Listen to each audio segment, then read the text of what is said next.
आपले कार्य पूर्णत्वास नेण्यासाठी कुठलाही आरोपी कुठला मार्ग अवलंबेल हे मात्र सांगता येत नाही। सद्यस्थितीमध्ये संपूर्ण महाराष्ट्रामध्ये गुटखाबंदी जरी असली तरी गुटखा हा सर्रासपणे विकला जातो।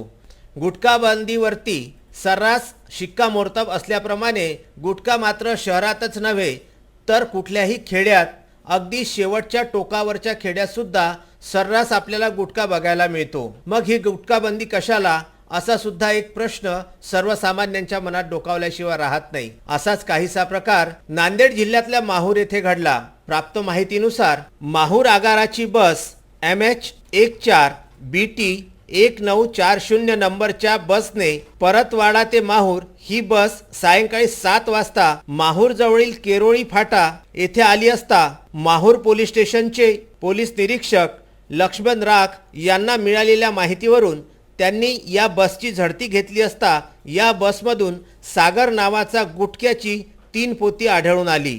शेख युसुफ शेख रशीद वय वर्षे 50 राहणार नगीना मस्जिद माहूर या इस्मान समवेत ही पोती असल्याचे उघडकीस आले। पोलीस निरीक्षक लक्ष्मण राख यांनी साधारणतः 15,000 रुपये किमतीचा हा गुटखा आणि शेख युसुफ शेख रशीद याला ताब्यात घेतले असून ज्या बसने हा गुटखा आणला जात होता त्या बसवरती, त्या बसच्या वाहकावरती आणि त्या बसच्या चालकावरती कुठल्या प्रकारची कार्यवाही होते तसेच कदाचित हा नित्याचाच व्यवहार झालेला असावा असा सुद्धा कयास जनसामान्यांमध्ये आहे। मात्र माहूर आगाराचे नियंत्रक आता आपल्या वाहकावरती आणि चालकावरती कुठल्या प्रकारच्या कलमा भरतात किंवा त्यांना सोडून देतात याकडे जनतेचे लक्ष लागले आहे। माहूर येथून राजू दराडे व संजय घोगरे यांचा हा वृत्तांत।